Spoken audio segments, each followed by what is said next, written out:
Boa noite, pessoal. Tudo bem com vocês? Estamos aqui em mais um Diálogos com Lígia Plateiro e hoje nós temos um tema muito especial, Umbandaime, um tema muito bacana com um convidado muito especial, nosso amigo, pesquisador, antropólogo e historiador, Saulo Conde Fernandes. E, bom, eu gostaria de me apresentar brevemente. O meu nome é Lígia Plateiro.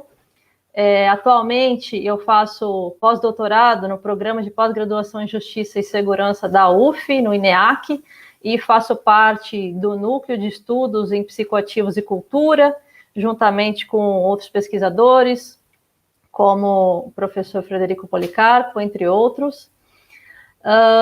Bom, eu sou graduada em História na Universidade de São Paulo, e eu fiz um mestrado no programa de estudos latino-americanos da Universidade Nacional Autônoma do México, e eu fiz uma pesquisa fazendo um estudo de história comparada entre as políticas indigenistas de educação no Brasil e no México, do período da década de 40 à década de 70. Então, durante o mestrado, eu me dediquei a essa questão da mestiçagem, das políticas estatais relacionadas à busca da mestiçagem, em transformar os indígenas em mestiços, né, cidadãos nacionais e brasileiros, em transformá-los em brancos, né?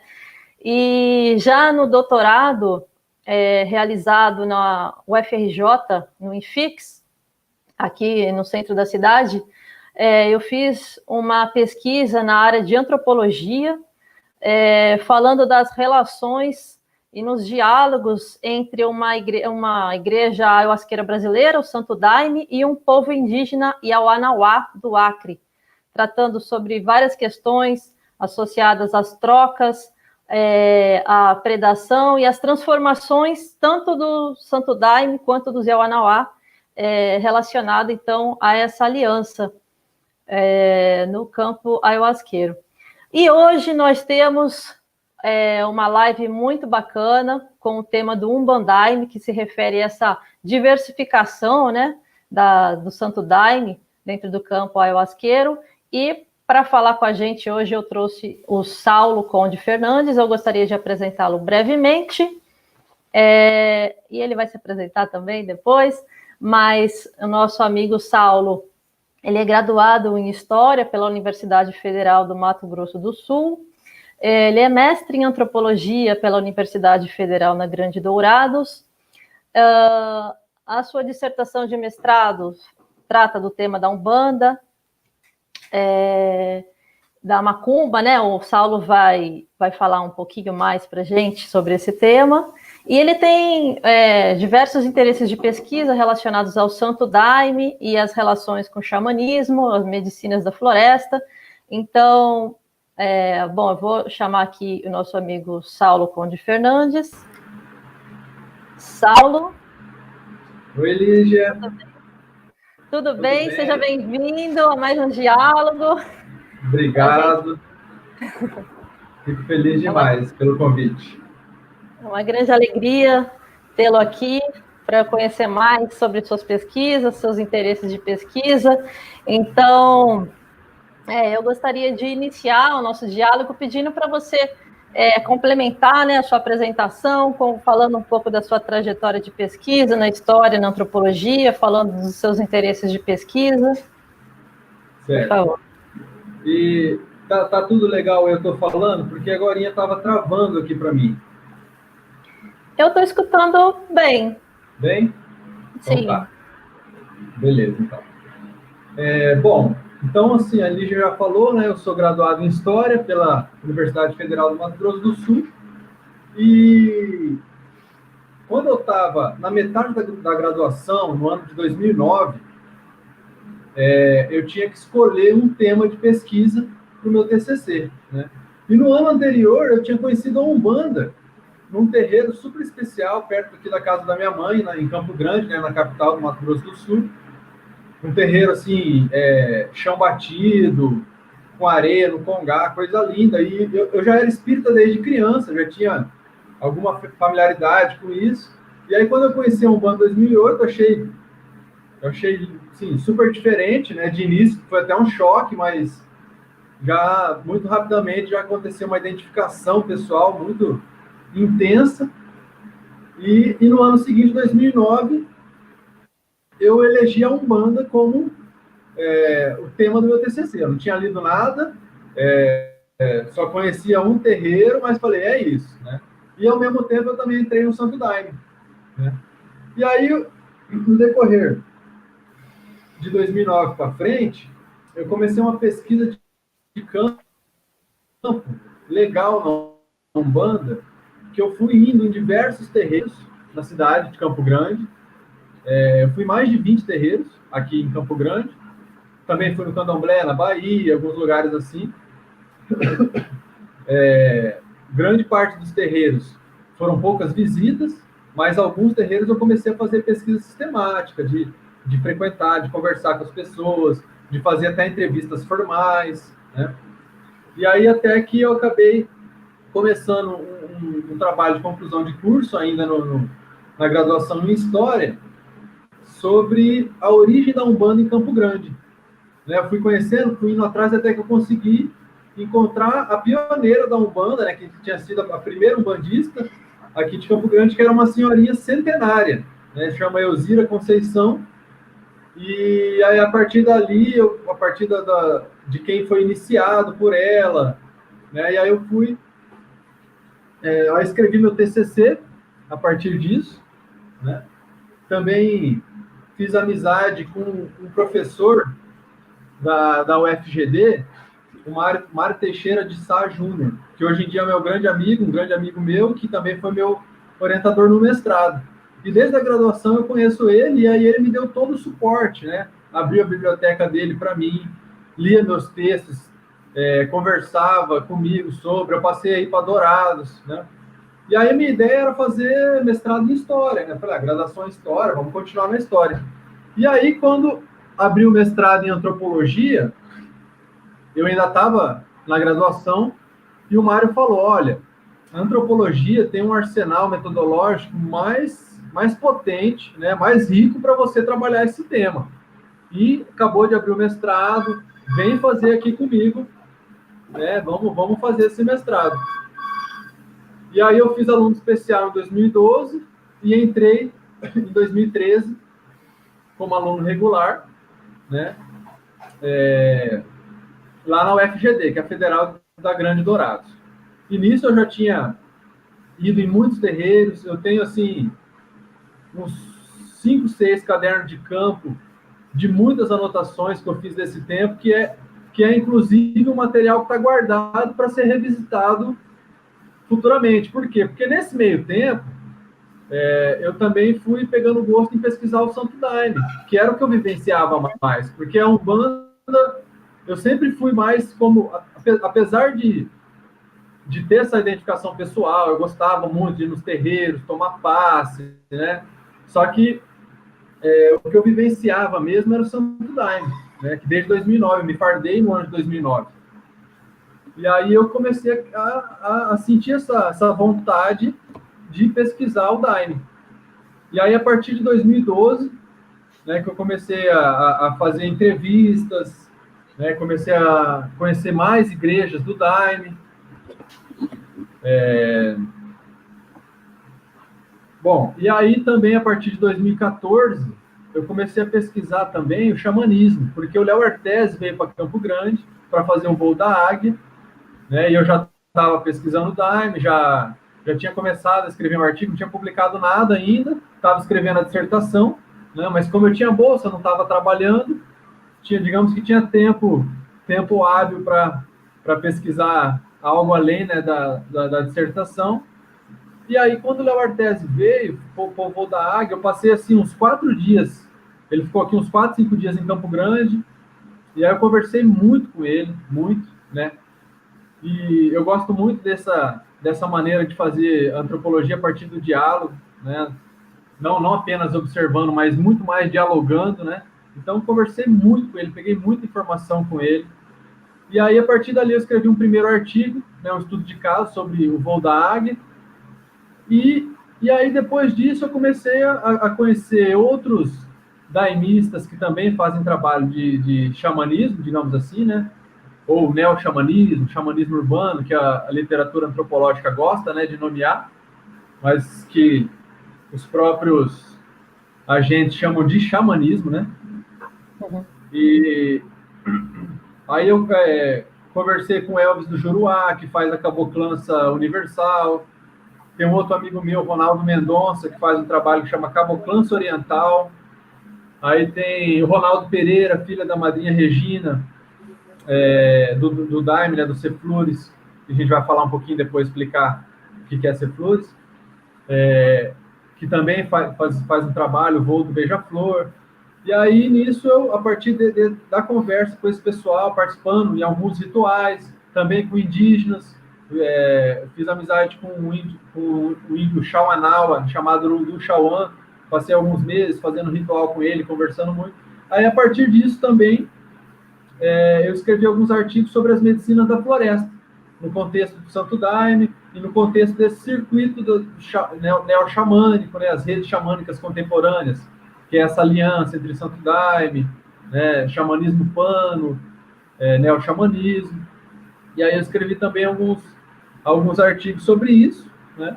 Paralelamente a isso, também comecei essa pesquisa sobre Umbandaime.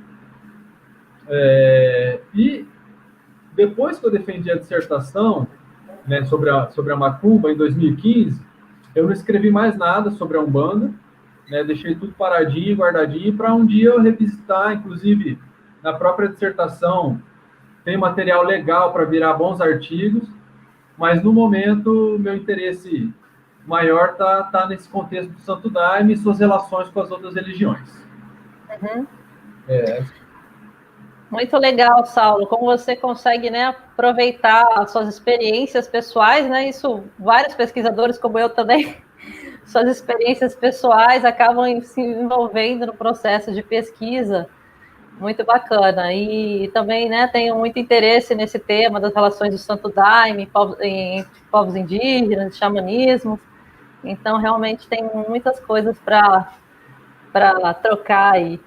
E eu gostaria de pedir para você, então, falar um pouco mais sobre a sua pesquisa da Umbanda propriamente, né? O que você discutiu, principalmente na sua dissertação.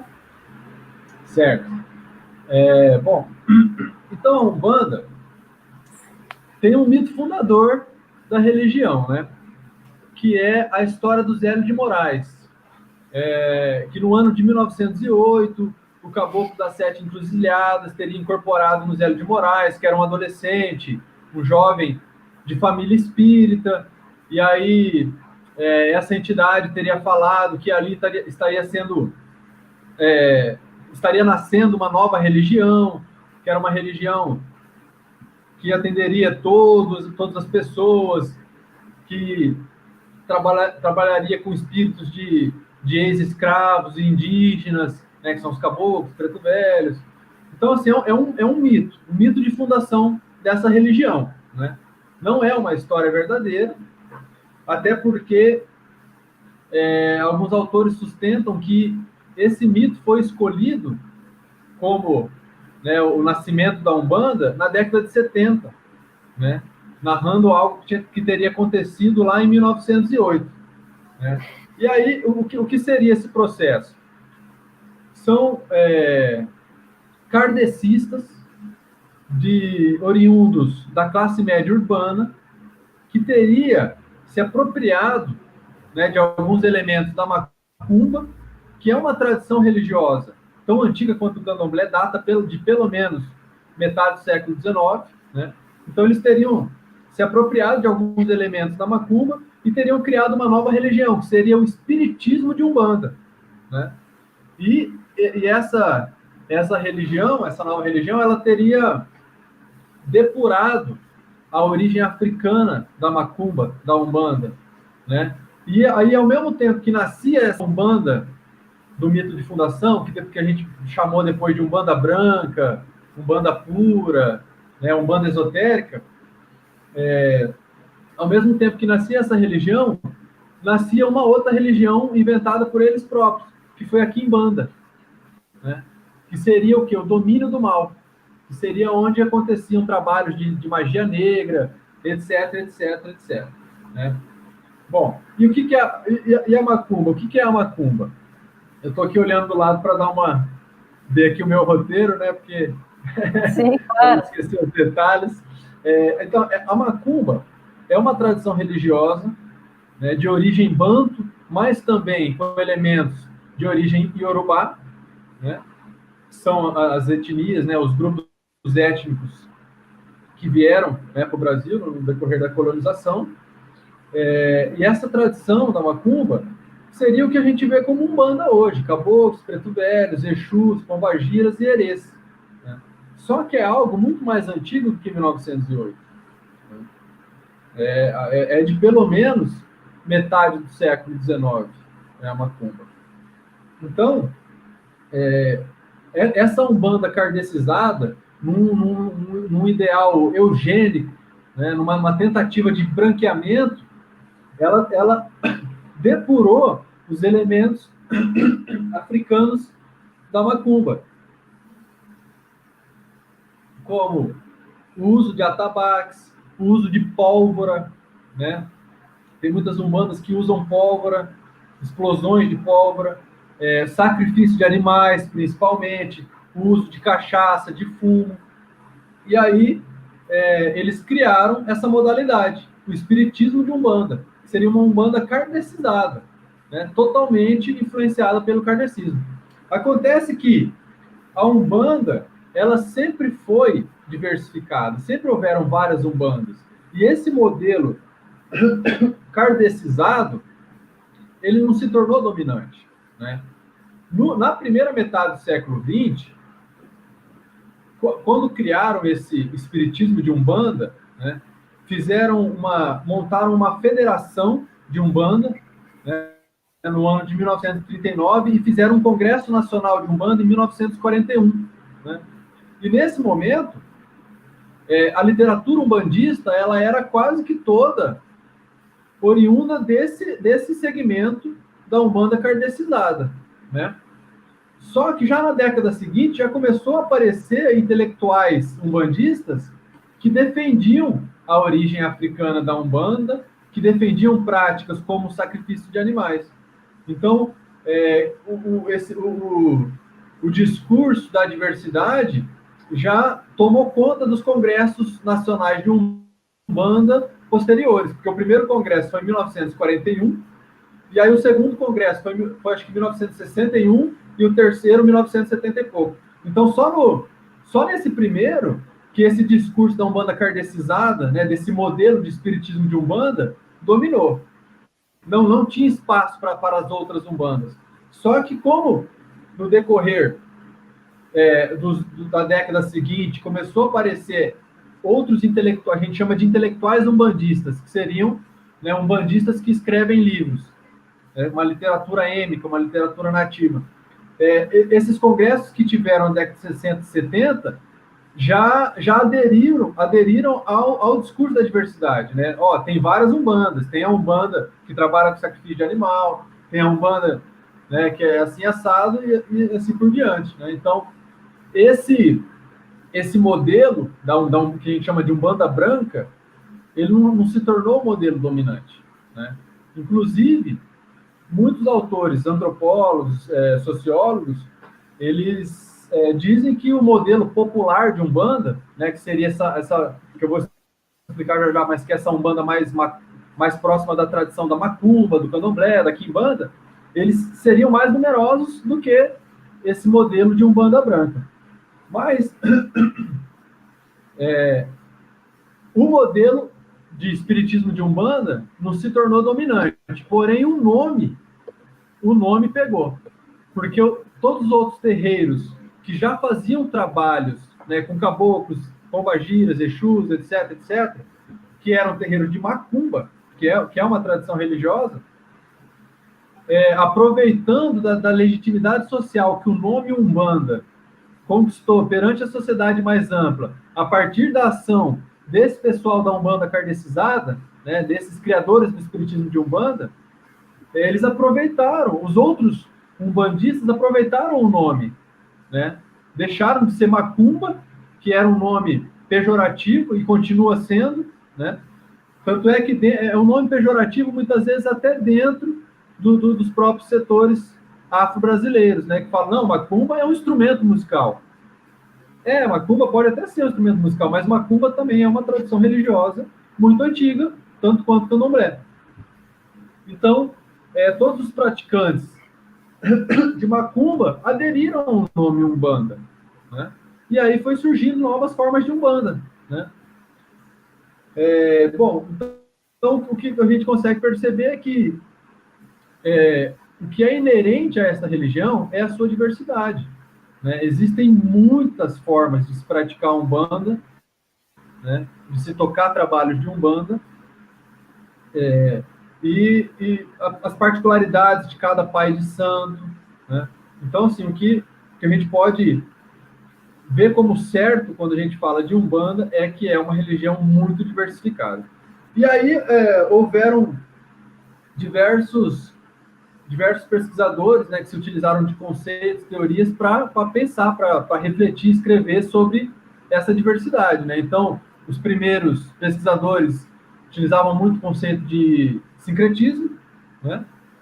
Aí, a partir da década de 60, com um trabalho pioneiro do Cândido Procópio Camargo, chamado Kardecismo e Umbanda, começaram a utilizar um conceito de contínuo, que é um conceito que vem lá da Escola Sociológica de Chicago, que eles analisavam o contínuo folk urbano. Então, o Cândido pegou esse emprestado, né, esse conceito de contínuo para falar do contínuo mediúnico, né, dentro do kardecismo e da Umbanda. Então, ele fala que existem dois polos. Num polo está o kardecismo, no outro polo está a Umbanda mais africanizada. E dentro desse contínuo há diversas gradações, né? E aí outros autores, depois dele, utilizaram esse conceito de contínuo, inclusive até recentemente, 40 anos depois do livro dele ser lançado, ainda tinha gente utilizando, né, de forma muito interessante, inclusive, esse conceito. Aí o hibridismo também foi bastante utilizado por autores mais recentes, até porque esse tema de religiões afro-brasileiras é um tema muito visitado e revisitado pelos pesquisadores, né? Há mais ou menos 10 anos atrás, o Reginaldo Prandi, que é um professor de sociologia da USP, escreveu um artigo falando que tinha 3.000 trabalhos acadêmicos escritos sobre a Umbanda, entre livros, teses, artigos, etc., né?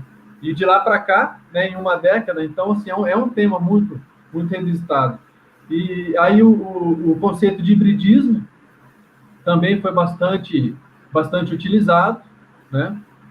E aí, mais recentemente, alguns autores passaram a utilizar a ideia, a abordagem do rizoma, né, que é uma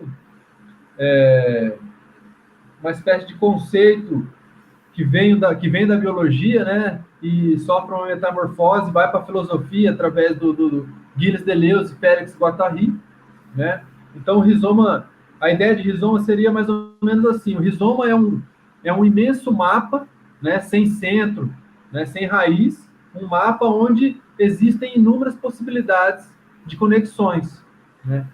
E aí, a partir dessa ideia de rizoma, alguns autores recentes que escreveram agora recentemente vêm utilizando, né, essa ideia para pensar o campo religioso afro-brasileiro, né? E o que é legal na ideia de rizoma é que tem até um autor, o José, é um antropólogo do Rio Grande do Sul, professor da Federal de lá,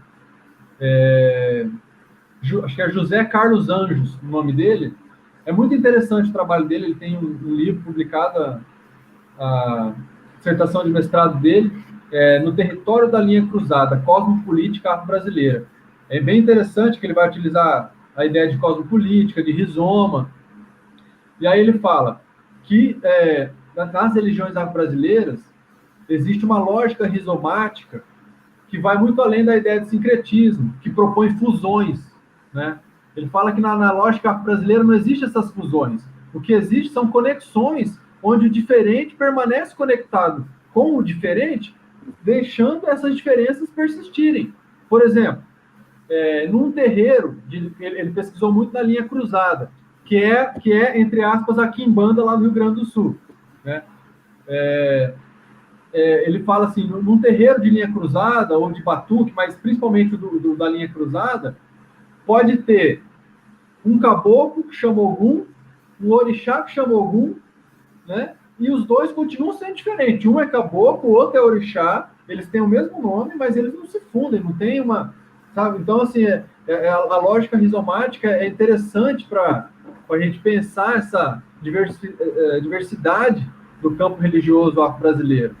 Cada centro, até no candomblé, eu não tenho tanto trabalho de campo em candomblé, né? Mas tenho um pouco, né? Fui em vários terreiros de candomblé, e no candomblé existe uma crença de que as tradições são muito mais firmes, menos plásticas que na Umbanda, mas não é. As tradições se conectam, né? Eu fui num terreiro de candomblé, o pessoal falaram assim para mim, ó, aqui é tradicional, Jejinagô da Bahia, tal. Cheguei lá, eles cantaram Angola, que é uma outra tradição de toque de tambor e de canto, né? Cantaram vários pontos em português, sendo que no candomblé, na ideia de alguns, o candomblé tradicional, Jejinagô da Bahia, só canta em Yorubá. Então, assim, o que eu percebi em campo e nas leituras é que as tradições se conectam, né, nos terreiros. Bom, e aí a minha dissertação foi o quê? Eu fiz esse apanhado para falar o seguinte: na minha dissertação, o nome é Esquece que é Macumba, : a macumba nos escritos acadêmicos e a diversidade das religiões afro-brasileiras. Esse é o título, né? Então, o que eu fiz? Eu quis buscar nesses escritos acadêmicos o que existia sobre macumba, né? Partindo do princípio de que é uma tradição religiosa que existe, né, desde o século XIX, né? Então, num primeiro momento, na dissertação, eu vou falar sobre a macumba degradada. Eu pego os primeiros autores, desde o Nina Rodrigues, que escreveu em 1900, até o Roger Bastide, que escreveu na metade do século, mais ou menos. E a macumba, ela existe como tradição religiosa no escrito desses autores, perpassando por Arthur Ramos, Edson Carneiro, né, que são os chamados autores clássicos, né, das religiões afro-brasileiras. E aí eu percebi que a macumba é vista como um culto degradado nos escritos desses pesquisadores, né? Enquanto que é valorizado o candomblé baiano, né, de origem iorubá. Então, esse é o padrão que perpassa por todos esses autores. E aí, num segundo momento da dissertação, eu vou falar sobre a macumba desaparecida, o momento que ela desaparece dos escritos acadêmicos, que é a partir da década de 60, né, dos pesquisadores mais recentes da década de 60 em diante, até a década de 90, onde eles compram o discurso da literatura umbandista e partem do princípio de que a macumba não existe, nunca existiu, né? O que existe é a Umbanda nascida em 1908, né? Então eu faço também uma crítica a esses autores, apesar de que são trabalhos, grande parte deles, brilhantes, né? Mas eu também faço essa crítica, né? E, no fim, no terceiro capítulo da dissertação, eu vou apresentar os sinais diacríticos da macumba, né? As características da macumba. O que seria a macumba? Então, a macumba é essa umbanda mais popular, mais próxima da quimbanda, né? Mais próxima do candomblé, mais próxima da macumba em si, né? E aí eu vou descrevendo o que seria a macumba, e aí o grande finale, né, a cereja do bolo, é quando eu faço um caminho teórico para se pensar essa diversidade das religiões afro-brasileiras, né? Aí eu proponho um esquema interpretativo sobre o rizoma das religiões afro-brasileiras. Aí eu proponho que existem alguns platôs, né, alguns complexos. Por exemplo, eu divido em 3 complexos: o complexo do candomblé, o complexo da macumba e o complexo da Umbanda kardecizada. Então, dentro desse complexo da Umbanda kardecizada, estão as Umbandas que fazem esse diálogo com o kardecismo, as Umbandas que são oriundas dessa Umbanda do Zélio de Moraes, dessa Umbanda do mito de fundação. Então, é a Umbanda branca, a Umbanda pura, a Umbanda tradicional, a Umbanda esotérica, são essas Umbandas kardecizadas. A Umbanda, no complexo da Macumba, já seria a Quimbanda, a Umbanda popular, Umbanda cruzada, Umbanda africana, etc. E no complexo do Candomblé seriam, né, os diversos modelos de culto, Jejinagô, Angola, africanizado, etc, etc. Né? Então, foi mais ou menos por aí a minha dissertação. Ô, Saulo, eu queria aproveitar e fazer uma pergunta sobre uma questão que você falou, né? Você falou dessa diversificação dos diferentes tipos de Umbanda, com esses diferentes nomes, como você falou, mas, como você falou, a Umbanda surge de um processo eugênico, né? Então, essa questão do racismo, como que você vê essa questão do racismo? Porque você mesmo falou, houve uma depuração do que era africano, e então a Quimbanda, por exemplo, começa a ser associada ao mal, mas que mal é esse? De que maneira, né? Então, assim, como você vê essa discussão nos textos que relaciona essa diversificação do campo religioso dentro, né, das religiões afro-brasileiras, mas como isso se relaciona assim com o racismo? Então, nesse momento histórico de nascimento da Umbanda, dessa Umbanda kardecizada, porque a Umbanda já existia através da Macumba, né? Eles estavam totalmente influenciados pelos intelectuais brasileiros de alguns anos antes, que eram esses intelectuais que propunham o branqueamento da nação, né? Que tinha uma conotação extremamente racista nesses escritos. Então, esses intelectuais umbandistas, eles seguiram, né, essa fórmula e propuseram algo totalmente racista, né? Uma Umbanda onde não poderia ter nada que levasse a se relacionar com esse passado africano, né? Então, com certeza, foi um movimento extremamente racista, a criação dessa Umbanda, né? E o que foi bom foi que os umbandistas, né, que eram contra esse movimento, eles não deixaram esse movimento dominar. Já na década de 50, teve um pai de santo negro chamado Tancredo Silva Pinto, que começou a escrever vários livros denunciando esse racismo existente nessa literatura umbandista que propunha o espiritismo de Umbanda, e ele defendia a Umbanda que ele praticava, que era chamada por ele de Umbanda africana, né? E que tinha, sobretudo, o sacrifício animal, né? Então, com certeza, eu vejo como um movimento que tinha como inspiração, né, essa influência dos intelectuais brasileiros que são fruto desse momento histórico de eugenia, né, de um racismo nem um pouco velado. Uhum. Legal, Saulo. Eu gostaria que a gente fosse, então, entrando um pouco mais, né, no tema propriamente da live, que é o Umbandaime. E para isso eu vou pedir para você explicar um pouco o que é o Santo Daime, né? Provavelmente tem algumas pessoas que estão assistindo a gente que nunca ouviram falar de Santo Daime, ayahuasca, enfim. Então, por favor, dá uma contextualizada para a gente poder entender, então, o que é um Umbandaime, né? Tá bom.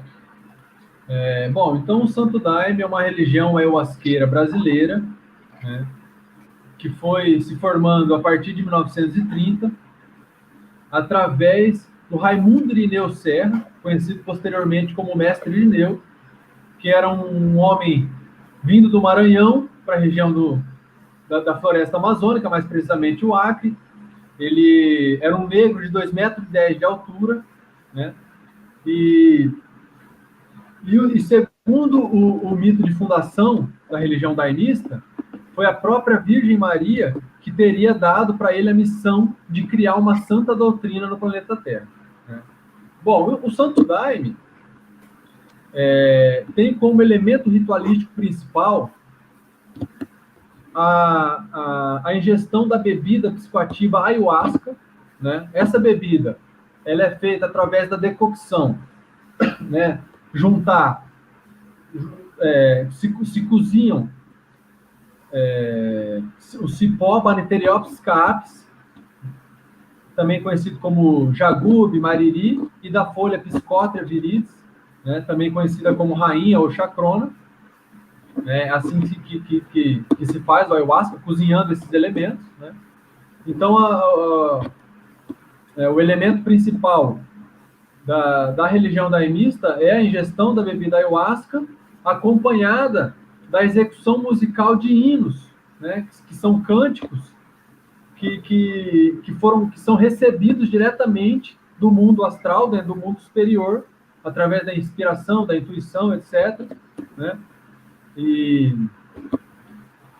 aí o mestre Irineu, a partir de 1930, ele funda a religião do Santo Daime, e até 1971, que foi o ano de sua morte, a religião daimista se restringia ao centro dele, né, conhecido como Alto Santo. E aí, na década de 60, que foi o último ano de vida do mestre, a última década de vida do mestre Irineu, ele recebe alguns seguidores, né? Entre eles, Sebastião Mota de Mello, que viria a ser futuramente o grande expansor da doutrina, né?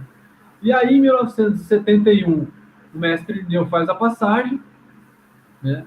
Aí começa a acontecer algumas dissidências. Antes de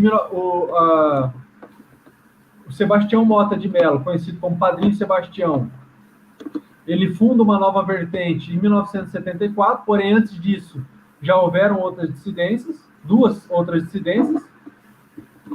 E aí, em 1974, depois de alguns conflitos com o dirigente do Alto Santo, né, ele funda uma nova vertente, né? Ele começa a sua própria história ali numa comunidade onde ele já era tido como um curador espírita. Ele já fazia trabalhos de espiritismo, que a gente pode chamar de espiritismo popular ou espiritismo caboclo, que não é esse espiritismo erudito do kardecismo propriamente dito, mas, né, são trabalhos espirituais que dialogam, né, com o espiritismo em si, e também com elementos amazônicos e tal. E aí o Sebastião Mota de Mello, ele procura a comunidade do mestre Irineu, porque ele sofre de uma doença no intestino, e aí quando ele consegue participar de um trabalho no ano de 1965, ele recebe uma cura já no primeiro trabalho. Os relatos falam que ele narrou que 2 seres alados tiraram o espírito dele, e ele ficou observando de cima, enquanto foram lá e tiraram 2 insetos grandes do intestino dele, de dentro dele, né?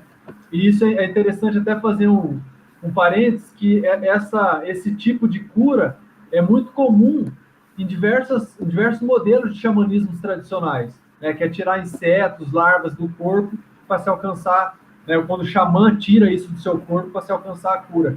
Então, isso aconteceu com o Padrinho Sebastião, quando ele foi para o Daime, e a partir dali ele se torna daimista e transforma a comunidade dele, chamada de Colônia 5000, numa comunidade daimista também, né? E aí, até que em 1971 acontece a passagem do mestre Irineu, e aí, nos 3 anos seguintes, acontecem alguns encontros, alguns pequenos conflitos, e até que ele funda, né, uma nova vertente, né, que é chamada de Ceflures, depois de Ceflo, né? Então, o Ceflures seria a vertente fundada pelo Sebastião Mota de Mello. E é essa vertente que se tornou expansionista. Enquanto que o Alto Santo, que foi o centro deixado pelo mestre Ineu, ele continuou restrito ao estado do Acre,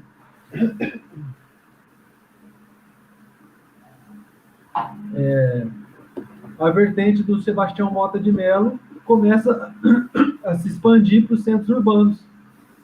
Primeiro do Brasil e depois de outros países.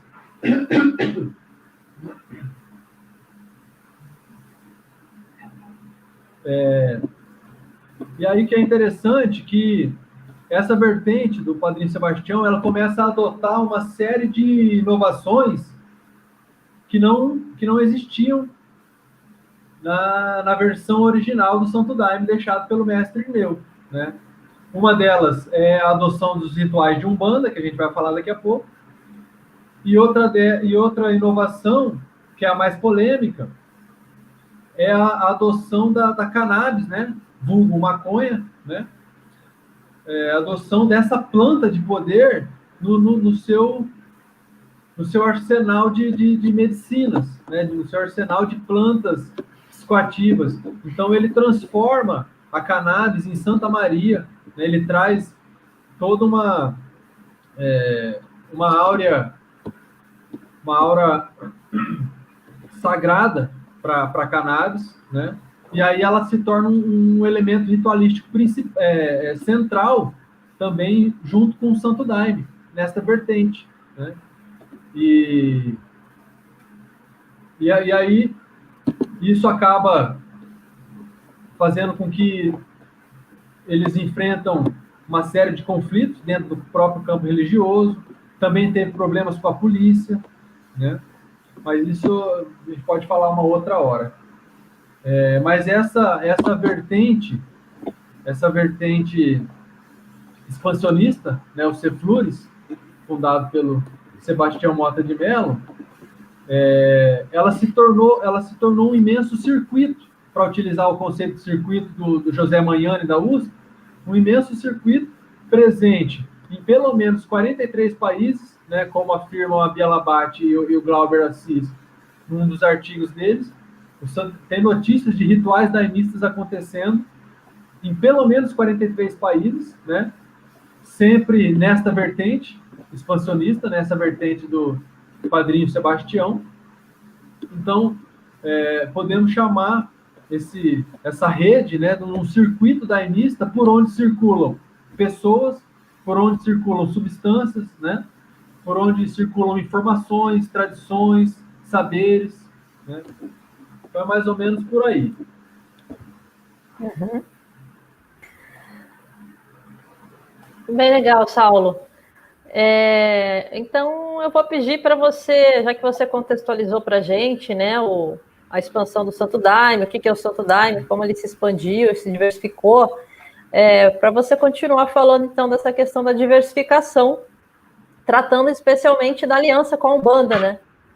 Chegando aí na questão do Umbandaime. Então, o que é um Umbandaime, como ele se formou, como ele se manifesta hoje, nesse rizoma, né? Você utiliza esse conceito de rizoma. Como que isso vem acontecendo hoje em dia? Beleza. Bom, então a Umbandaime, tem até uma definição de Umbandaime da antropóloga Jéssica Greganiche, que eu acho que é bem certeira, que o que seria Umbandaime? A Umbandaime é o estudo mediúnico dentro da doutrina do Santo Daime a partir da aliança com a Umbanda. Então, a Umbandaime é o encontro do Santo Daime com as tradições de Umbanda. É como a Umbanda vem influenciando e vem sendo tratada dentro das igrejas daimistas. Não o contrário, né? Não é como o Santo Daime ou a Ayahuasca vem influenciando o terreiro de Umbanda, né? Umbandaime são os centros de Santo Daime, né, as igrejas de Santo Daime, que dialogam mais intensamente com a Umbanda, que começam a desenvolver, né, o estudo mediúnico a partir dessa aliança com a Umbanda, né? Bom, então antes de falar um pouquinho da história da Umbandaime, eu só vou falar rapidamente o que já tem escrito sobre o Umbandaime, né? Em 1992,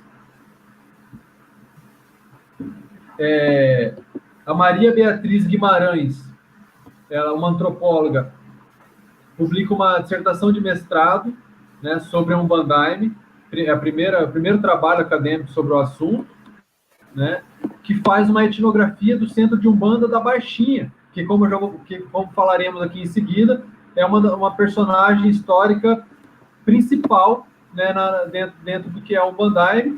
Então, esse primeiro trabalho é uma etnografia desse centro. Aí, em seguida, em 94, tem um pesquisador, o Yoshiaki Furuya, que fala sobre a umbanização dos cultos amazônicos, né?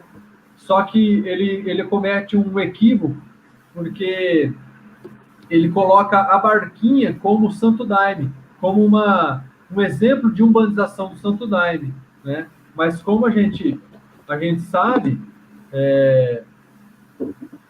a Barquinha é uma religião ayahuasqueira brasileira diferente do Santo Daime, é uma outra religião, né? Então, esse artigo do Yoshiaki é muito interessante, porém, ele tem esse equívoco, né? Ele considera a Barquinha como também sendo o Santo Daime.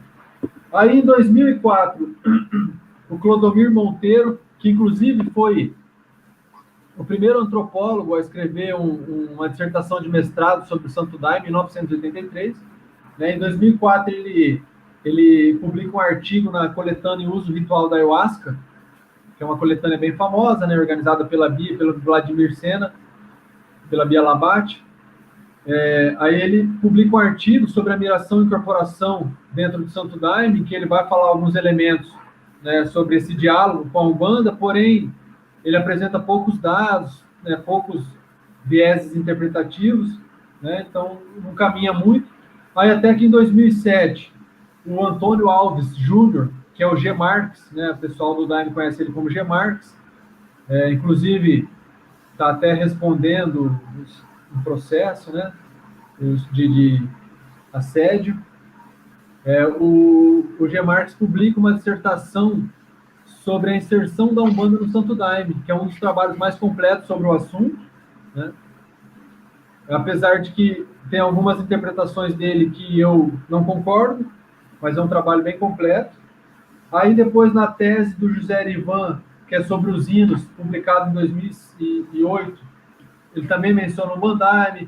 Aí o Daniel Oliveira, em 2010, também faz uma etnografia da Igreja da Baixinha. Aí a Jéssica Greganiche lança um artigo muito legal sobre a Umbanda no Rio Grande do Sul, em 2011, né, um artigo de porte, que ela também utiliza a ideia de rizoma. Inclusive, salvo engano, é a primeira pesquisadora que utiliza essa ideia de rizoma para se pensar dentro do campo religioso ayahuasqueiro, salvo engano.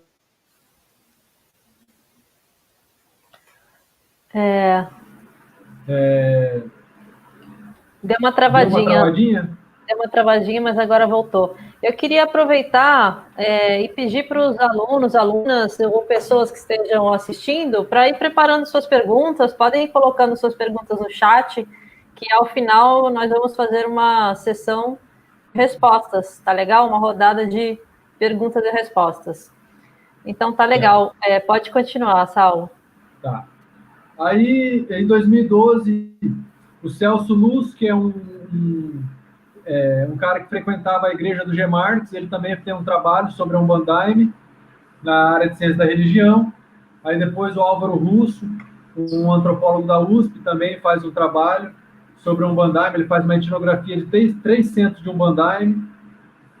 Aí depois a Graciela Santos, também na ciência da religião, faz um trabalho sobre a incorporação na Umbanda, né, sobre dando ênfase no corpo, a performance do corpo. E por fim, aí tem o Wagner Lira, que tem uma tese, ele faz uma etnografia de um centro que era de Santo Daime, se transformou de Umbanda, deixou de ser Santo Daime para ser Umbanda, né? Aí por fim tem a tese do Glauber Assis, né, um grande parceiro, que ele também menciona bastante, né, algumas referências sobre a Umbanda, um trabalho bem completo a tese dele. E além desses trabalhos acadêmicos, a Umbanda, essa aliança do Santo Daime com a Umbanda, também é mencionada em alguns livros de dentro da religião. Por exemplo, o livro Bença Padrinho, do Lúcio Mortimer, que foi um dos principais seguidores do Padrinho Sebastião, lá ele fala bastante sobre essa aliança do Santo Daime e do Padrinho Sebastião com a Umbanda. No livro O Guia da Floresta, do Alex Polari, também conta um pouco dessa história. Aí tem uma biografia da Baixinha, que é da mãe de santo Baixinha, que é uma das personagens principais do Umbanda, escrita por uma musicista e escritora, Alba Lírio, né? Bom, mas sobre a história da Umbanda, o G. Marx, né, o Antônio Alves Júnior, ele propõe que tem 3 fases de inserção da Umbanda no Santo Daime. Uma primeira fase que seria no tempo do Mestre Irineu, e as outras 2 fases, né, a segunda fase seria o começo dos Ceflures, né, da linha do Padrinho Sebastião, e a terceira fase seria mais recente, depois que o Padrinho Alfredo, filho do Padrinho Sebastião, se torna o representante dos Ceflures, né? Porém, eu não concordo com essa visão, porque, na minha opinião, né, a partir das minhas leituras, do que eu interpretei, na época do Mestre Irineu não teve um diálogo efetivo com a Umbanda em si, né? Existiam referências a entidades do panteão afro-amazônico, mas com Umbanda propriamente dito, né, não tem essa conexão. Não teve uma aliança do Santo Daime com a Umbanda na época do Mestre Irineu.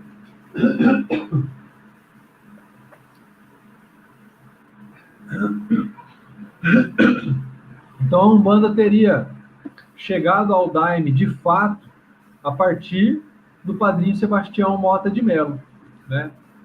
Então,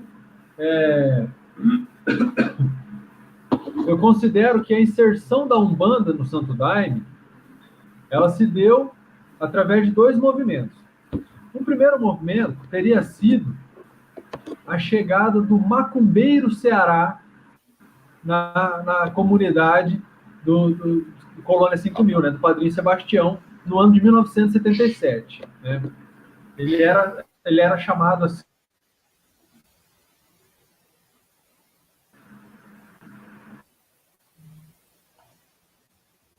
Tem uma travadinha, Saulo, mas a gente já vai Travou voltar. de novo. Isso, mas agora acho que já voltou ao normal. Certo. Pronto, Bom, então o Ceará, o nome dele era José Lito, né? Ele tinha 20 e poucos anos, no máximo 30 anos, né? E ele chegou na comunidade do Padrinho Sebastião, levado pelo Wilson Carneiro, Padrinho Wilson Carneiro, que era uma liderança também dentro da comunidade, né? E o Ceará, a gente pode considerar que ele fazia trabalho de quimbanda, porque o que seria a quimbanda? A quimbanda é aquela umbanda onde a ênfase nos rituais é dada aos Exus e às pombagiras, né?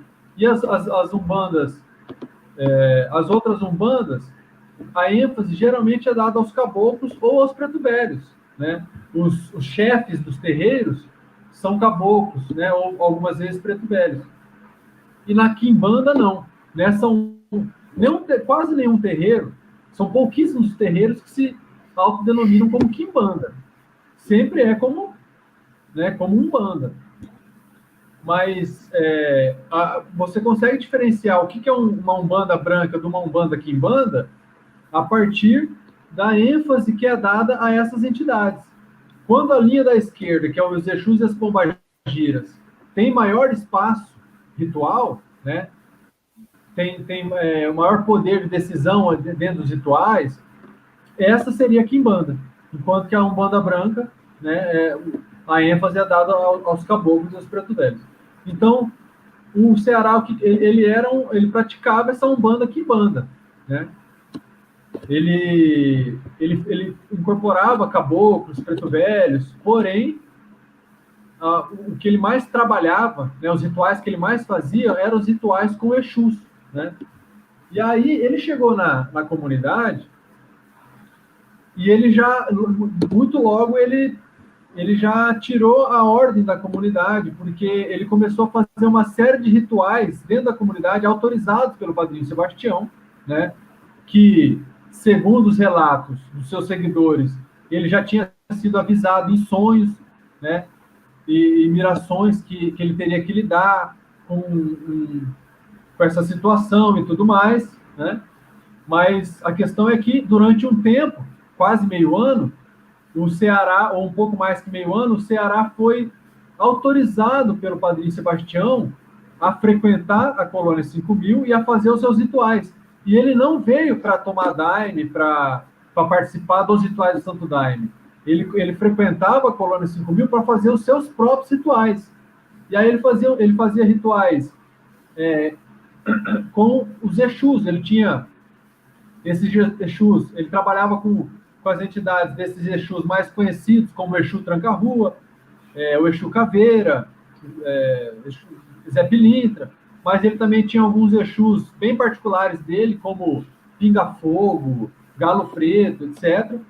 E aí ele fazia esses trabalhos espirituais nessa performance da Quimbanda, que seria os Exus que quebra vidro, come vidro, pega no fogo, bebe 2 litros de cachaça, né, fica nesse discurso da demanda, que alguém está fazendo demanda para você, né, a gente precisa tirar essa demanda.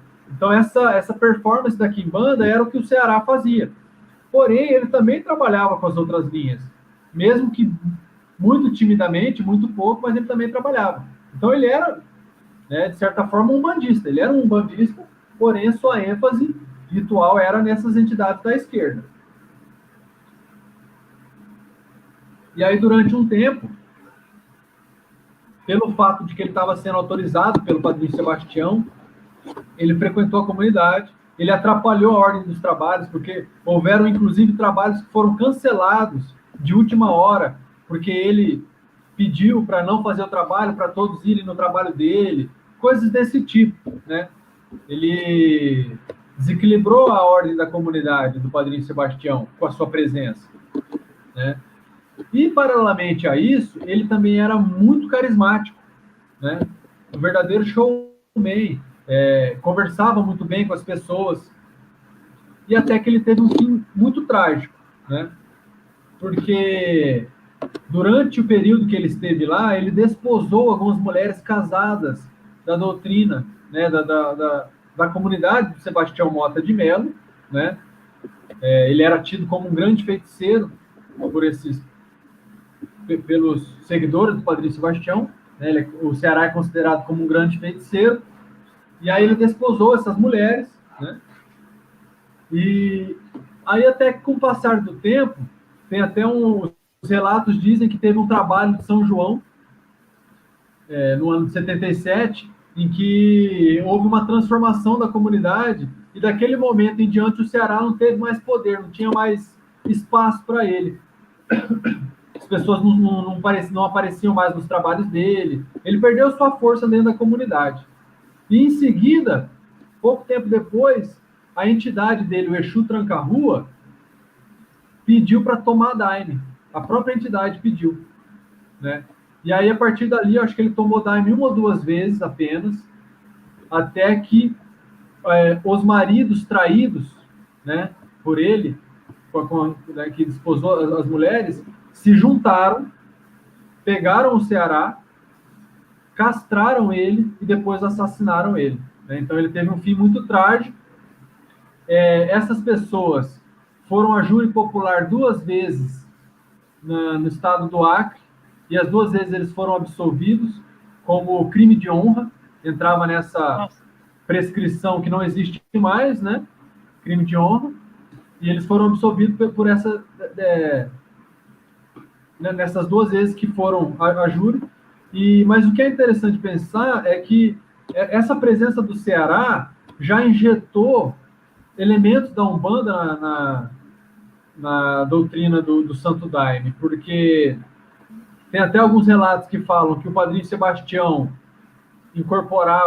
passou a incorporar a entidade Ogum Beira-Mar depois desse contato com o Ceará, mas também há indícios que o Padrinho Sebastião já incorporava essa entidade, mas até então vamos considerar que a partir do contato com o Ceará, e também foi depois do Ceará que foi criada a Casa de Estrela, onde faziam rituais de cura para a doutrinação de sofredores, né, onde a incorporação, né, dos espíritos, né, nas pessoas passou a ser mais trabalhada dentro do Santo Daime. Foi depois dessa passagem do Ceará. E também a entidade Tranca-Rua, que era digamos, o guia de frente do Ceará, né? Ele também entrou para a doutrina do Santo Daime, né? Existe a crença de que ele foi doutrinado pelo padrinho Sebastião, né? E teria entrado para as fileiras, né, espirituais do Santo Daime, essa entidade, o Exu Tranca-Rua. E tanto é que depois disso, todas as igrejas daimistas dos Ceflures, né, tem uma tronqueira na entrada, né? Seria uma espécie de uma casinha, um pequeno altarzinho com uma vela, uma tronqueirinha, uma casinha, um tronco, alguma coisa, onde tem essa vela que é para o Exu Tranca-Rua. Então a gente já começa a perceber esses elementos, né? A Casa de Estrela, a presença da entidade Ogum Beira-Mar, a presença do Tranca-Rua, né? No Santo Daime. Aí, depois disso, passado alguns anos, quase uma década depois, o padrinho Sebastião passa a vir para o Rio de Janeiro, né, porque algumas igrejas foram fundadas, né, o Céu do Mar, a igreja do Paulo Roberto, que inclusive você fez a sua etnografia lá, a igreja do Alex Polari, Céu da Montanha, e aí o padrinho Sebastião passa a vir, inclusive fazer tratamentos médicos no Rio de Janeiro, e aí ele conhece a mãe de santo Baixinha, o apelido dela era Baixinha, né, através da Maria Alice, que era uma das suas filhas de santo. A Maria Alice conseguiu fazer a ponte e com que o padrinho Sebastião e o Alex Polari conhecessem a mãe de santo Baixinha, né? E aí a Baixinha se farda no Céu da Montanha, a igreja do Alex Polari, né? E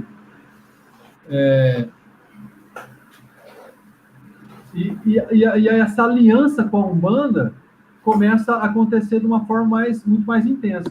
E aí percebe, olha só, a modalidade de Umbanda da Baixinha era a Umbanda esotérica. Inclusive está na primeira dissertação de mestrado, que é da Maria Beatriz Guimarães, ela fala que a Baixinha, né, falava que a Umbanda dela era Umbanda esotérica. Então a Umbanda esotérica está naquele complexo da Umbanda kardecizada.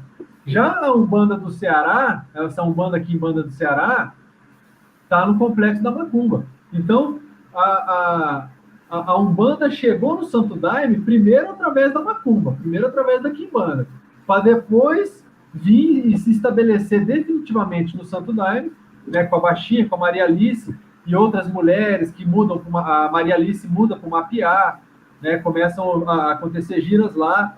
Então, nesse segundo movimento da Umbanda dentro do Santo Daime, é que essa Umbanda branca, né, a Umbanda kardecizada.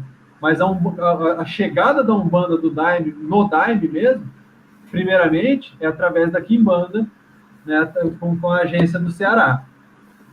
Então, aí a Baixinha, aí começa essa aliança, né, a Baixinha tinha uma entidade chamada Caboclo Tupinambá. Essa entidade se encontra com o padrinho Sebastião e ali eles efetivam, né, uma aliança espiritual entre o Santo Daime e a Umbanda, né? E aí a Umbanda passa a ser cultivada dentro do Céu do Mapiá, que é o principal centro, é a Meca daimista, né, que o pessoal fala, é o principal centro do Santo Daime, que é a comunidade fundada pelo Sebastião Mota de Mello. E é claro que quando a Umbanda vai para o Mapiá, isso não ocorre sem controvérsias, até porque grande parte dos seguidores do padrinho Sebastião ainda carregavam um trauma da época do Ceará, né? Muitos não gostaram quando a Umbanda chega para o Mapiá com a Maria Alice, a própria Baixinha vai no Mapiá algumas vezes, né? Mas acontece que realmente a Umbanda entra definitivamente no Santo Daime depois da Baixinha, né? Depois desse encontro com esse segmento da Baixinha, certo? E aí, depois da passagem do Padrinho Sebastião, em 1990, quem toma a frente do Ceflures, dessa vertente, né, é o seu filho, Alfredo Gregório de Mello. E aí, com o Padrinho Alfredo, que vão se desenvolver mesmo rituais propriamente ditos de Umbandaime, né? Então, o Padrinho Alfredo cria o trabalho de São Miguel, né, na qual acontecem incorporações de entidades, né?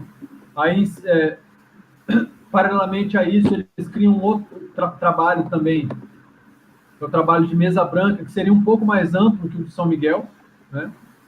E, ao mesmo tempo, algumas igrejas também desenvolvem giras de Umbanda com o Santo Daime. Ou seja, não são rituais de Santo Daime propriamente dito, são giras de Umbanda, onde se usam a roupa toda branca, onde se tocam atabaques e cantam os pontos de Umbanda, né, as cantigas de Umbanda, porém feitas por daimistas oriundas de igreja do Santo Daime, né? Então, hoje a gente vê Umbandaime acontecendo, é uma tendência que não é generalizada dentro do circuito daimista, mas é uma tendência que vem tomando força, né? Em vários locais do Brasil tem centros de Umbandaime, né? Por exemplo, Florianópolis tem o centro da Vera Gal, que fazem trabalho de Umbandaime. Em Minas Gerais, o próprio Glauber, nosso parceiro, também faz trabalho de Umbandaime. Em Brasília tem a Madrinha Conceição, na verdade tem muita em Rio de Janeiro, né, o próprio Centro da Baixinha. Então é uma tendência que vem se tornando cada vez mais influente dentro do Santo Daime, mas não são todas as igrejas daimistas que fazem efetivamente essa aliança com a Umbanda. Uhum. Muito legal, Saulo. Eu queria que você comentasse, se você quiser, sobre esses últimos trabalhos que vêm sendo feitos no Céu do Mapiá, com os filhos do Padrinho Alfredo, né? Principalmente com a Garrube. Se você quiser comentar um pouco também sobre esse tipo de ritual, seria legal. Certo. Essa questão do Agarrube é bem interessante mesmo, porque o Agarrube, ele é neto do Padrinho Sebastião, filho do Padrinho Valdete, que é um dos filhos do Padrinho Sebastião, e também é uma das principais lideranças, né? Ao lado do Padrinho Alfredo, o Padrinho Valdete é a principal liderança do Ceflures, e o Agarrube é o único filho homem do Padrinho Valdete. Sempre foi depositado muita expectativa nele, desde criança, né? Por ele ser o único filho homem do Padrinho Valdete, enquanto que o Padrinho Alfredo tem vários filhos homens, né? O Padrinho Valdete tem só o Agarrube. E aí o Agarrube, desde sua juventude, ele começa a matar novos tipos de rituais, onde acontece um diálogo muito forte com a Quimbanda, né? São rituais onde os Exus são muito valorizados, fala-se muito no Exu, né? Ele utiliza caveiras, a estética é muito próxima da Quimbanda, porque utiliza caveiras, tridentes, correntes, né? E a temática da linha da esquerda, né, que são os Exus e as Pombagiras, perpassam por quase todos os hinos do Inário do Agarrube, que inclusive o Inário chama a visão do Apocalipse, né? E aí o Agarrube vem fazendo esses rituais, que é inclusive rituais frequentados majoritariamente por jovens, né? Por jovens tidos como os rebeldes dentro do Céu do Mapiá, né? Jovens que não não estão mais tão estimulados a frequentarem os trabalhos de Santo Daime, propriamente dito, dentro da tradição, da doutrina, Padrinho Sebastião, mas que têm mais interesse em participar desses rituais do Agarrube, onde acontece de forma diferenciada, não tem... Porque os rituais do Santo Daime são bastante ordeiros, né? Não tem manifestações, a não ser que são trabalhos específicos de um Bandaime, os rituais geralmente se preza para que não tenha manifestações, alterações, aglomerações, né? E os trabalhos do Agarrube são totalmente abertos, né? E além disso tem essa ligação muito forte com a Quimbanda e com os Exus, né? Mais ou menos por aí. Uhum. Saulo, eu queria comentar algo, né, mais para a gente debater sobre essa questão da Quimbanda, porque é o seguinte, né, eu também participo de vários rituais, também faço pesquisas nessa área, e, por exemplo, eu já participei de rituais na Flor da Montanha, na gira, né, da Flor da Montanha, em que o Marcelo Bernardes, ele, na hora dos Exus, ele faz uma explicação, geralmente ele faz isso, né, uma explicação na hora da gira, na parte dos Exus da Pomba Gira, das Pombas Giras, eles fazem uma explicação de que esse é um trabalho evolutivo. Ele geralmente fala o Egum, né, o Egum de ontem é o Exu de amanhã. Então, ele sempre fala dessa questão evolutiva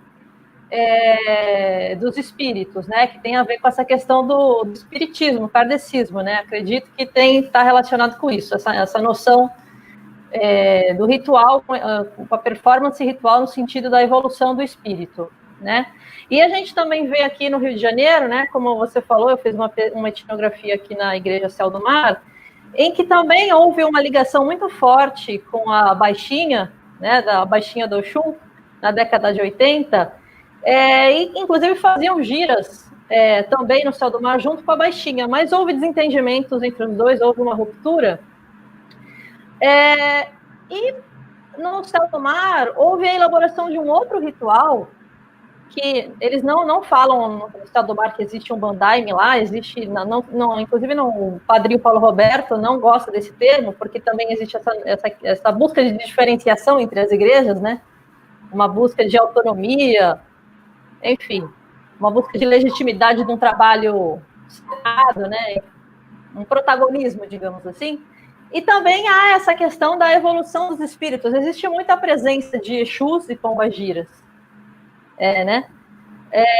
Mas também com essa noção de evolução desses espíritos, né? Então, os Exus existe no trabalho de iluminação um momento que esses espíritos são chamados, né? No meio na performance existe uma evocação desses espíritos, existe uma performance coletiva, né? Essa questão também do Santo Daime como uma espécie de xamanismo coletivo, né? Eu gosto muito dessa ideia também do Fernando Laroque Couto, de que há um voo coletivo para o inferno mesmo, esses espíritos chegam e depois há um voo para o céu, digamos assim, esses espíritos são encaminhados para outros lugares, é uma performance nesse sentido.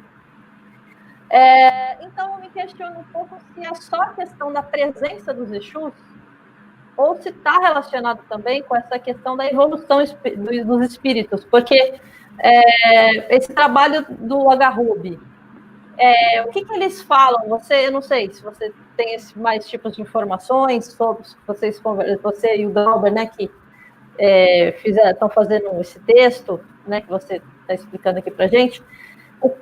Se vocês têm esse tipo de informação, o que esses atores falam que estão fazendo ali? Existe também essa busca evolutiva dos espíritos? Ou será que a única diferença da Quimbanda, né, para outros tipos de umbandas é a presença dos Exus? Ou tem algo além ali na performance ritual? É isso que eu estou chamando a atenção para você, mas você não precisa nem me responder, eu só estou, enfim, trazendo uns elementos aqui do que eu fui refletindo enquanto você foi falando. Se você quiser comentar, tá bom?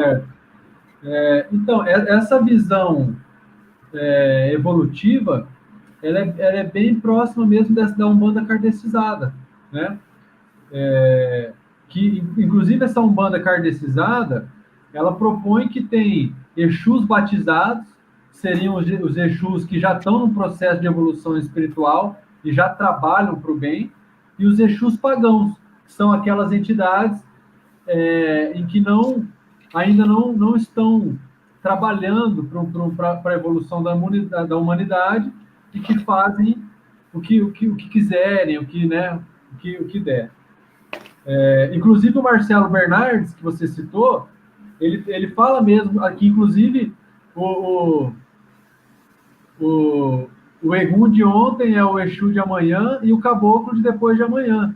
Né? Ele fala que o Exu também se torna, né, que se evolui para Caboclo. Ele fala isso também, né? Não sei se você já ouviu ele falar.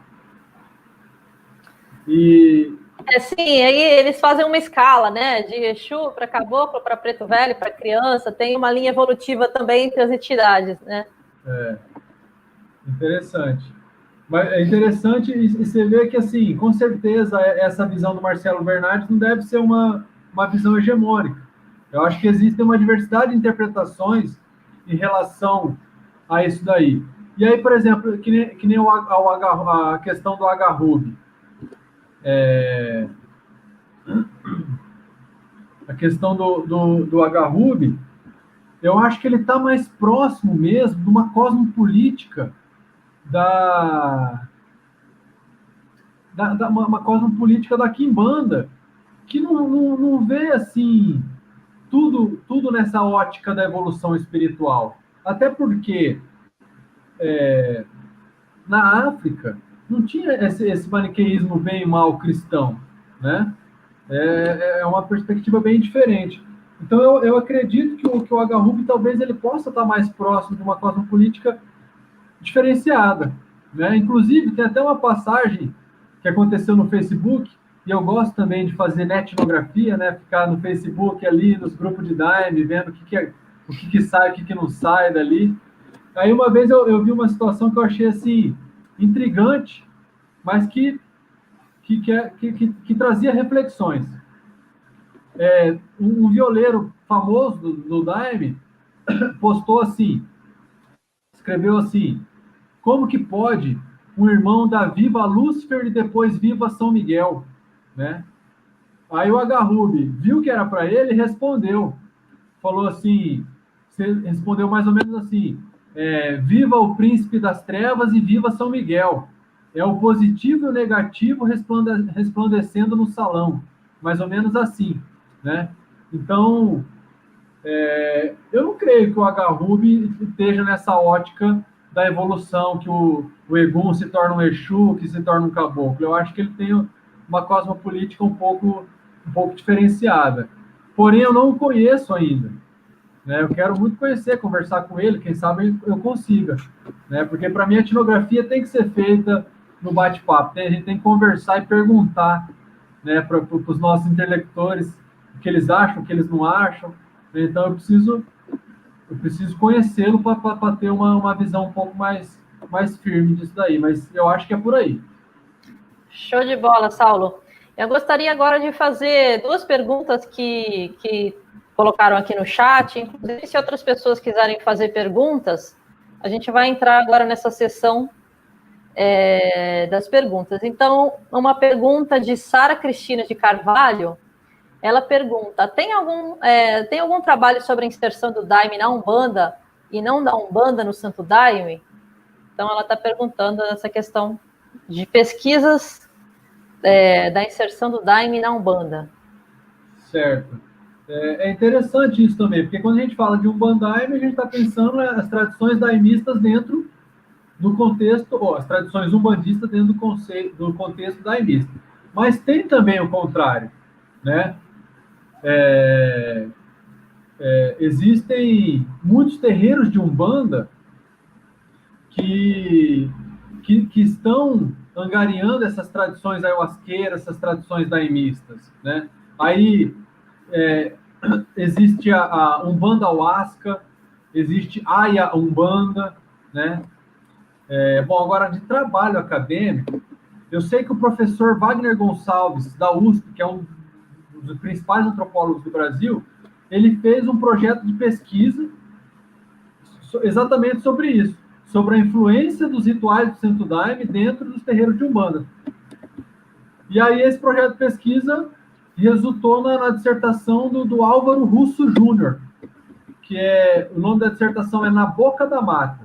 Se digitar Álvaro Russo na Boca da Mata, já deve achar no Google a dissertação dele, em que ele vai falar dessa ligação entre Santo Daime e Umbanda, só que ele faz a etnografia de 3 centros. Ele faz a etnografia do Reino do Sol, que é uma igreja daimista que pratica o Umbandaime, né? E de outros 2 centros de Umbanda que dialogam com o Santo Daime, que estão angariando, que estão trazendo tradições daimistas. Né? Então, na pergunta da Sara, acho que dá para, se ela se interessar em ir atrás, a dissertação, o trabalho que eu conheço, pode ser que tenha mais, mas o trabalho que eu conheço é a dissertação do Álvaro Russo. Legal, Saulo. Tem mais uma pergunta aqui, de Thaís Nobre. Ela pergunta, Saulo, você tem conhecimento de entidades aplicarem a medicina do rapé dentro dessas sessões? Interessante. Legal a pergunta dela. Olha, eu vejo muito em trabalhos de Santo Daime, até mesmo de xamanismo, as entidades dos caboclos trabalharem, né, incorporarem nas pessoas depois de tomarem a medicina do rapé, né? Eu mesmo já tive várias experiências, né? Eu já incorporei entidade, caboclo, outras entidades, tomando rapé, né, assoprando rapé no ritual. Já vi muitas cenas assim, porque depois do trabalho, né, é muito comum as pessoas continuarem assim, faz uma rodinha ali em algum lugar, continua cantando hino, cantando ponto e tomando rapé. Então eu já vi isso acontecer também, né, de entidades incorporarem depois do rapé ser aplicado, né? Agora, assim, oficialmente, dentro de um trabalho, se isso acontece, digamos, propositalmente, eu não sei, né? Agora, eu sei que de uma forma assim, não proposital, acontece. Por exemplo, quando o Léo Artesi veio para Campo Grande, né, teve o ritual do voo da águia lá na igreja de Santo Daime, que eu sou fardado, né? E na hora do rapé, várias pessoas incorporaram o caboclo, né? Então é algo que acontece.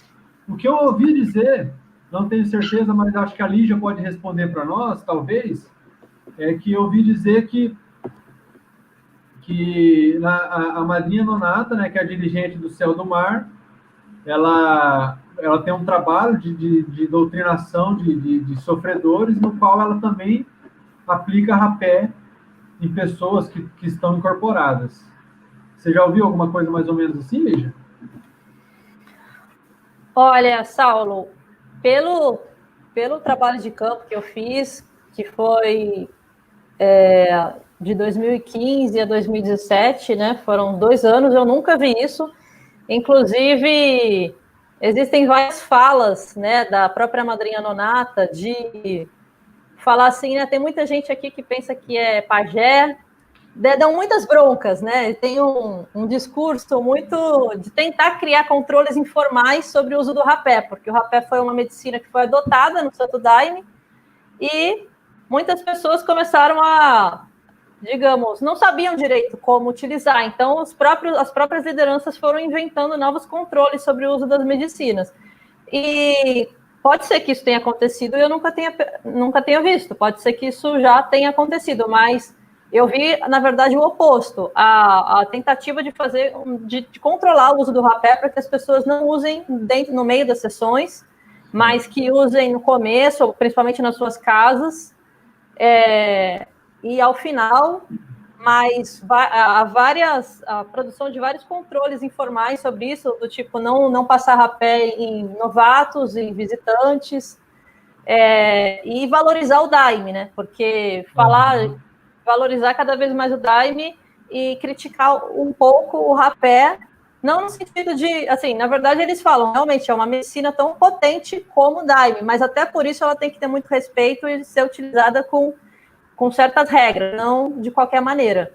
Então, nunca vi a Nonata passando rapé em ninguém ao longo de um ritual. Então, posso estar errada, né? Pode ser que isso tenha acontecido, mas não que eu saiba, não que eu tenha observado. Saulo, tem uma pergunta a mais aqui, de João Otávio. E o consumo de outras substâncias pelas entidades durante a gira no daime, como álcool ou tabaco? Certo. Então, essa é uma questão também, né, porque o uso do álcool fica totalmente incoerente, né? Eu não tenho conhecimento, eu não sei de trabalhos espirituais ayahuasqueiros, daimistas, onde se usa o álcool junto, não tenho esse conhecimento, e eu acho que ficaria um pouco incompatível, né? E agora o tabaco em si, eu já ouvi dizer que tem centros de Umbandaime em que os caboclos fumam, mas são exceções e não regra. No geral, não que eu saiba, né? É claro que, na verdade, o que falta para mim ainda nessa pesquisa sobre Umbandaime é bastante trabalho de campo, né? Ainda está faltando eu ir nas igrejas, conhecer as pessoas, né, frequentar esses rituais. Mas pelo pouco conhecimento que eu tenho, álcool é incompatível, né? E o tabaco são poucos que fazem o uso. E aí isso é interessante pensar que na Umbanda o álcool e o tabaco existe em todos os terreiros, né? É utilizado em praticamente todos os terreiros. Ainda mais o álcool pelos Exus, todos os Exus, uma das características principais dos Exus é utilizar o álcool, né, durante a sua performance, né? E tabaco também, os caboclos preto velhos, né? Então é uma característica marcante na Umbanda que não transpassa para o Daime, justamente porque o Daime né, já tem como elemento principal a ingestão da ayahuasca, né? Então como que vai tomar álcool junto com a ayahuasca? Fica incompatível, né? Então eu não tenho conhecimento dessas outras substâncias sendo utilizadas junto, não. Sal, eu queria comentar, pela minha participação nos rituais de Umbanda na Flor da Montanha, né, que é a igreja da Baixinha, lá em Lumiar, eu vejo que é recorrente as entidades dos pretos velhos utilizarem o tabaco, e já vi também uma situação de Exu utilizar tabaco, só que foi um caso, uma exceção. Era um médium que vinha de outro terreiro e autorizado pelo Marcelo Bernardes, mas em geral nos Exus não utilizam tabaco. Quem utiliza tabaco lá são os pretos velhos, as pretas velhas, e tem todo um discurso da cura dos vícios, né, que está relacionado com a entidade do tranca-rua. Tem alguns hinos que falam do tranca-rua, que falam da questão da cura dos vícios. Então, não existe essa possibilidade de usar álcool, por exemplo. Certo. É isso que eu ia te perguntar, se você já viu alguém utilizando álcool junto. Não. A única vez que eu vi utilizarem álcool em rituais, que se utiliza também o Santo Daime, foi uma vez no México, que foi um ritual chamado Ritual de 4 Tabacos, que era com o padrinho da igreja lá de Florianópolis, Celto Patriarca. O Enio. O Enio e a Beth, que era, inclusive, um trabalho de aliança com povos indígenas de lá, os Purépetia, e se consumia o daime, o tabaco, o mescal, que é uma bebida alcoólica, que os Purépetia usam, inclusive em rituais, e a comida, que também era considerada como uma medicina. Então, foi a única vez que eu vi o álcool ser utilizado em rituais que envolviam Santo Daime e lideranças do Santo Daime. Fora isso, aqui no Brasil, eu nunca vi.